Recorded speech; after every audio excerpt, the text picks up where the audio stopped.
This is John Gabriel, author and creator of the Gabriel Method, and as many of you know, back in 2004 I lost 220 pounds, and I've been the same weight since, and I've now dedicated my life to teaching the theory, art, and practice of permanent, sustainable weight loss.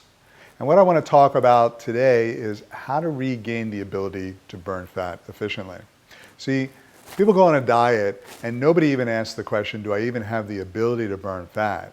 And there are certain scenarios that many of us could be living through, I lived through, and many people watching this are living through right now, where you actually lose the ability to burn fat. And I want to explain this because it's really important, because it throws the whole calories in, calories out argument down the drain, because when you have lost the ability to burn fats, then it doesn't matter how many calories you are eating, because you can't burn fat.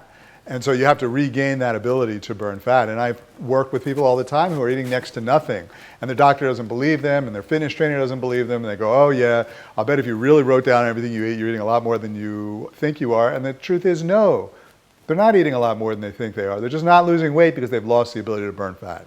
So the first thing I want to talk about is, why do we lose the ability to burn fat? It has to do with the hormone insulin and your insulin levels. So insulin, we all know, we've all heard of insulin. Insulin is the hormone that helps regulate blood sugar. It's also the fat storage hormone.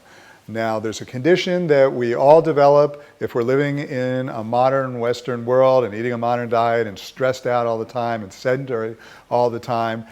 There's a condition we develop where the cells of our body stop listening to insulin. It's called insulin resistance. It's a precursor to type 2 diabetes. In fact, type 2 diabetes is just a really severe case of insulin resistance. But insulin resistance means the cells of your body are not listening to insulin efficiently, which means that your body has to produce more insulin to get the job done of lowering your blood sugar. The problem with that is that insulin is the fat-making hormone. And whenever you have insulin in your body, not only are you in fat-making mode, but here's the important thing, you are not, and I repeat, you are not in fat-burning mode, because insulin tells your body not to produce the hormones that burn fat. So for example, the opposite hormone of insulin is a hormone called glucagon.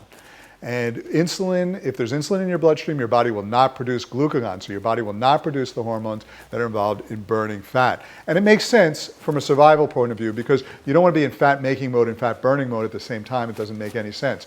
So if you have insulin in your bloodstream, you are not burning fat, you are making fat. But the problem is that when you have insulin resistance, which comes again from living a modern day lifestyle, eating modern foods and stressed out, etc., you always have elevated insulin levels no matter what. Your insulin levels are always elevated and you've lost the ability to burn fat. So you have to address this in two ways. One, you have to do things that lower your insulin levels, but more importantly, you have to reverse insulin resistance. Insulin resistance at the cellular level. That is, you have to make the cells of your body more sensitive to insulin, and that's what I want to talk about. So here are some things, and we talk about this all the time in the Gabriel Method. It's part of the Gabriel Method approach. In fact, many people that have been on the Gabriel Method have reversed type 2 diabetes naturally because they reversed insulin resistance. So here are some things that reverse insulin resistance. Number one, eating healthy fats. So healthy fats, for example, especially omega-3s that come from cold water fish or chia seed oil. Also healthy medium-chain triglyceride fats such as avocado, cold-pressed coconut oil, organic butter, or organic ghee. These are all healthy fats, and also grass-fed animal protein, the fats from grass-fed animal proteins. All of these fats are healthy fats that help make your cells more sensitive to insulin. They help rebalance your cells and the interaction between your cells and your hormones. So that's really important, as opposed to refined vegetable oils, which cause more insulin resistance. So you want to switch from unhealthy fats to healthy fats. That's a great bang for the buck. You want to eat more real foods and less processed foods. All processed grains and sugars elevate your insulin levels. They cause an exaggerated insulin response. Whole foods, real foods, like salads, real vegetables, real animal proteins, these do not elevate your insulin levels. So you want to eat more real foods. Also, you want to reduce chronic stress, because the stress hormones that come from chronic stress, which comes from worry or not sleeping enough, or even not drinking enough water, all these things can be a type of chronic stress. Those stress hormones cause your cells to stop listening to insulin. They cause insulin resistance. You want to treat inflammation in your gut and inflammation in your body by healing your gut, by having more fermented foods, more probiotics, digestive enzymes, bone broths, more real foods, more sprouts. All of these things help heal your intestines, and by doing so reduce inflammation, because the inflammatory hormones also cause insulin resistance. You also want to do some short-term intense exercise like sprinting or resistance training, because that drains your muscles of sugar and it makes your muscles more sensitive to insulin so that your muscles can suck up sugar again.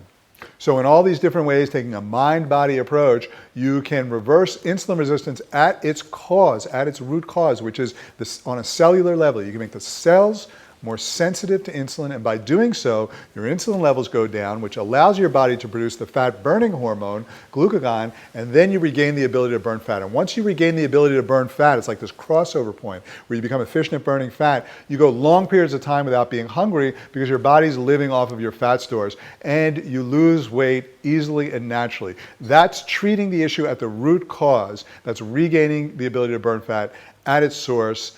And everything changes once that happens. It becomes so much easier to lose the weight and keep it off.